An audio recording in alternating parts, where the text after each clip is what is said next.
কেমনি আমার এই কলজা টুকরা ছাড়া আমি থাকবো? আমার পক্ষে সম্ভব না। দিনে ও 50 থেকে 100টা কল দেয় আমারে। আমি কার সাথে ঘুমাসবো? রামিসা অনেক ভালো ছিল। রামিসা আমাদের ক্লাসে আমাদের সাথে পড়তো, অনেক ভালো মেয়ে ছিল। আমাদের সাথে কথাবার্তা বলতো। যখন আমরা শুনেছি যে রামিসা মানে নেই আর, তখন আমরা অনেক কষ্ট পেয়েছি, অনেক কান্না করেছি। তার রামিসা রোল এক ছিল, ক্লাসে অনেক ভালো পড়া পারতো, সবার আগে পড়া দিত। আমি যখন জিজ্ঞাসা করতাম রামিসা পড়ে আসছো, বলে হ্যাঁ আমি পড়ে আসছি, আজকে আমরা জিতবো, আমরা আজকে পড়বো, আমরা খেলবো, আজকে আমরা বাইরে যাইতাম একসাথে, ফুচকা খাইতাম, খেলা করতাম। 19 মে 2026 সাল। প্রতিদিনের মতো রামিসার স্কুলে যাওয়ার কথা। রামিসার মা রামিসাকে কোথাও খুঁজে পাচ্ছে না। সে বাসার নিচে, সব জায়গাতে, ছাদে, সব জায়গাতে রামিসাকে খোঁজাখুঁজি করতেছে, কোথাও খুঁজে পাইতেছে না। হঠাৎ করে রামিসার একটি চিৎকারের আওয়াজ শুনতে পায়। তারই রামিসার যেই ফ্ল্যাট, তার পাশাপাশি আরেকটি ফ্ল্যাটের ভিতরে, এবং সেখানে একটি রামিসার জুতা দেখতে পায় রামিসার মা। পরবর্তীতে তারা দরজা ধাক্কাচ্ছে, ভিতর থেকে দরজা আরও লক করে দিছে। রামিসাকে সোহেল রানা এবং তার স্ত্রী স্বপ্না বেগম তাদের বাসাতে নিয়ে গেছে, কোনো কিছু প্রলোভন দেখে অথবা জোরপূর্বকভাবে ধারণা করা যাচ্ছে। নেওয়ার পরে রামিসাকে প্রথমেই ধর্ষণ করা হয়েছে। ধর্ষণের ভিতরে তার স্ত্রী স্বপ্না বেগম সহযোগিতা করছে। পরবর্তীতে তাকে শ্বাসরুদ্ধ করে হত্যা করছে।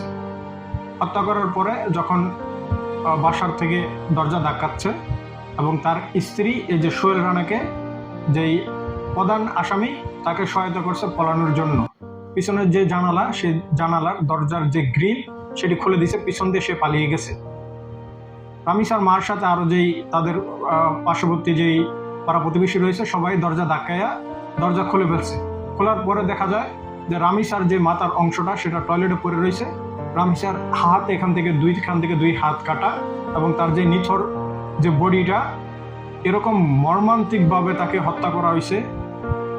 যারা পুলিশ প্রশাসন গেছে, তারাই মানে তাদের চোখের পানি রাখতে পারছে না। তারা বলতেছে যে আমরা আরো জঘন্য, আমরা অনেক এ ধরনের নির্মম অপরাধ আমরা দেখছি, কিন্তু এ ধরনের জঘন্যভাবে কাউকে যে হত্যা করতে পারে সেটি আমরা দেখছি না আগে কখনো। তারা তাদের নিজের আবেগ ধরে রাখতে পারছে না। আমি কিভাবে আমার আবেগটা ধরে রাখবো, আমি কি বলবো আমি তা জানি না। আমার ঘরেও একটি 3 বছরের কন্যা সন্তান রয়েছে। আমাদের সন্তানরা নিরাপদ নয়, রাষ্ট্র আমাদেরকে নিরাপত্তা দিতেছে না। 3 বছরের বাচ্চা বলেন, 5 বছরের বাচ্চা বলেন, 7 বছরের বাচ্চা বলেন, 10 বছরের বাচ্চা বলেন, এই ব্যর্থতা রাষ্ট্রের। এই যে সোহেল রানা একটা নরপশু অপরাধী, সেটি স্বীকারোক্তি দিয়েছে যে আমি এভাবে তাকে ধর্ষণ করছি এবং হত্যা করছি। তারপরেও কেন আরো 7 দিন লাগবে এটি তদন্ত? রামিসার দাফনের আগে তাকে প্রকাশ্যে তার শাস্তি দেওয়া রাষ্ট্রের কাজ ছিল, এবং সেটি সকল মিডিয়ার মাধ্যমে প্রচার করা উচিত ছিল, যাতে এ ধরনের নরপশু এ ধরনের অপরাধ করার আগে 10 বার অন্তত চিন্তা করতে হয়। কিছুদিন পরে আর মাত্র কয়েকদিন ঈদের বাকি। ঈদের ভিতরে সবাই ঈদ ব্যস্ততা পড়ে যাবে। রামিসার মতো এ ধরনের হাজারো বাপমার যে আকাঙ্ক্ষা, সেগুলো রয়ে যাবে। বিচার রাষ্ট্র নিশ্চিত করতে পারে না।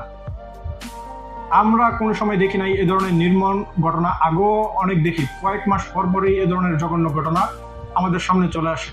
রাষ্ট্র কেন এইগুলাকে সবার সামনে প্রকাশ্যে দ্রুততর শাস্তি নিশ্চিত করতেছে না? আমার সারে দুনিয়া একদিকে, আমার সন্তানটা আরেকদিকে। রামিসার বাবা মার কান্না। আমার একটা হৃৎপিণ্ড, সেটাই আল্লাহ নিয়ে গেছে। পরশুদিন বলছে বাবা আমার একটা বরকা কিনে দাও। আমার স্যান্ডেলটা দেখেন 3 বছর পুরাতন ছেঁড়া, কিন্তু আমি আমার স্যান্ডেলটা পাল্টাই না, সেলাই করে নেই, কিন্তু আমার বাচ্চাদেরকে আমি কষ্ট পেতে দেই না। শুধু একবার বলছে বাবা লেচে খাবো। আমার মেয়ের মোবাইলে আমার না হলে 500 ছবি আছে। আমি এখনো সাহস পাইনি আমার মেয়ের একটা ছবি বের করে দেখতে। আজকে হাজারো আমরা বাঙালির হৃদয়ের ভিতরে রক্তক্ষরণ হচ্ছে। আমি একজন বাবা, আমি জানি যে আমার সন্তানটা আমার কাছে কতটুক, মানে আমার সন্তানের একটা টোকা লাগলে আমার ভিতরে কিরকম রক্তক্ষরণ হবে। আর এই যে রামিসার বাবা মা কিভাবে এই শোক তারা বয়ে নেবে। রাষ্ট্র কাজ ছিল এটি নিরাপত্তা দেওয়া, মানুষের জান মালের নিরাপত্তা দেওয়া। রাষ্ট্র মানুষের, নোয়াখালীতে এই ধরনের আরেকটা জঘন্য কাজ ছিল, যেই অপরাধীগুলাকে শাস্তি দেওয়া হয়েছে 6 বছর পরে। কেন সে অপরাধ স্বীকার করছে, প্রকাশ্যে তার শাস্তি দেন এবং সকল মিডিয়ারকে প্রচার করেন, যাতে অপরাধীগুলা এই ধরনের যেই বিকৃত মস্তিষ্কের লোক আমাদের সমাজে আমাদের সাথেই বসবাস করতেছে, আমরা জানি না কে সে, তারা এই ধরনের যে বিচার আপনারা দিবেন সেই বিচার দেখে যাতে ভবিষ্যতে এ ধরনের অপরাধ করার সাহস না পায়। কিন্তু আপনারা টাকা নিয়ে আপনারা এই ধরনের সুযোগ বিচারেন কিভাবে এই ধরনের অপরাধী আসবে, টাকা খাইবেন, টাকা খেয়ে এটাকে মানে বিচারটাকে আপনারা ডিলে করবেন। আসেন আমরা সবাই সকল জনগণ মিলে এ ধরনের নরপশুর বিচার নিশ্চিত করি। কোনো আইনজীবী যদি তাকে সারানোর ব্যবস্থা করে এবং কোনো উকিল যদি তার পক্ষ নিয়ে কথা বলে, আমরা সবাই তাকে আগে বিচার নিশ্চিত করব। যে এ ধরনের নরপশুর পক্ষে কথা বলবে সকল জনগণ মিলে তাদের বিচার আগে করব। আইন আইন বলে আইন কেন নিরাপত্তা দিতে পারলো না? সব জায়গাতে আইন দেখালে চলবে না, কিছু আইন আমাদের নিজের হাতে নিতে হবে। এ ধরনের পশু যখন জেল থেকে ছুটে আসবে আমরা তার বিচার নিশ্চিত করব। আসেন আমরা সবাই একত্রিত হয়ে এ ধরনের নরপশুকে যাতে ভবিষ্যতে যাতে এ ধরনের নরপশু এ ধরনের নির্মম কাজ না করতে পারে সেই চেষ্টা আমরা সবাই মিলে সেটি পদক্ষেপ নিই। আমি কি বলবো আমি জানি না, আমি খুব আবেগে আমার ভিতরে মানে আমি কি বলবো কি করব আমি নিজেও বুঝতে পারতেছি না। আমার এত খারাপ লাগছে আমি এই ঘটনাটা দেখার পরে, মানে আমার হৃদয়ের ভিতরে একেবারে পুরো আমি আজকে এই বিষয় নিয়ে কথা বলার ছিল না আমার, তারপরে আমি এই বিষয় নিয়ে কথা বলতেছি। আসেন আমরা প্রত্যেকে একটা পোস্ট অন্তত রামি স্যারের জন্য করি। এই রামি স্যার অপরাধীকে যদি বিচার নিশ্চিত না করে সে তো জেল থেকে আসবে বা তার পক্ষে কোনো উকিল কথা বলবে, আমরা যে কথা বলবে তারে আগে আমরা বিচার করব। আসেন আমরা সবাই একত্রিত হই। এই বিষয়টা আমরা কোনোভাবেই এই যেমন হাদি হত্যার বিচার আমরা পাই নাই, হাদি হত্যা আজকে হাদির বিষয় কোনো সোশ্যাল মিডিয়াতে আসে নাই, আমরা সবাই হাদির পক্ষে স্ট্যাটাস দিছি, সবাই আমরা প্রতিবাদ করছি, কিন্তু সেটির বিচার নিশ্চিত হলো না। আর কত রামি স্যার মতো একটা 7 বছরের সন্তান যার চেহারাটা দেখলে মনে হয় যে আমার নিজের সন্তান, আমার ঘরে এই ধরনের একটি সন্তান রয়েছে। আমাদের সন্তান নিরাপদ নয়, আপনার ঘরে আপনার ছোট ভাই ভাতিজা রয়েছে, আপনার ঘরে আপনার সন্তান রয়েছে। আমাদের কলিজার টুকরাগুলা এভাবে আজকে রামি স্যার বাবা মার সাথে হয়েছে, কালকে আপনার সাথে হবে, কালকে আমার সাথে হবে। আর কত মা বাবার বুক খালি করবে?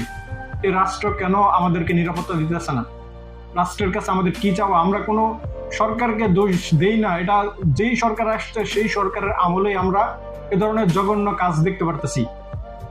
মানুষ কিভাবে সাহস করতে পারে? এই একটা সভ্য সমাজের ভিতরে আমরা বসবাস করি। আমরা কি সকলতে এই ধরনের বিকৃত মস্তিষ্কের লোক না? সমাজের ভিতরে এই ধরনের যে বিকৃত মস্তিষ্কের লোকগুলো আছে তারা কিভাবে এই সাহস করতে পারে? আপনারা অন্তত একটা পোস্ট হইলেও রামি স্যার জন্য করুন। যদি পোস্ট না করতে পারেন একটা পোস্ট অন্তত শেয়ার করুন রামি স্যার পক্ষে কথা বলার জন্য। কি করতে পারবো এখন? আমি প্রবাসে আছি, আমি এখান থেকে কোনো কিছু করতে পারবো না। আমি একটি কথা বলে এটাই আমার প্রতিবাদ, এটাই আমার হাতিয়ার। আসেন আমরা সবাই একত্রিত হয়ে যা এই রামি স্যার উকিল হত্যাকারীর পক্ষে কথা বলবে তাকে আগে আমরা বিচার নিশ্চিত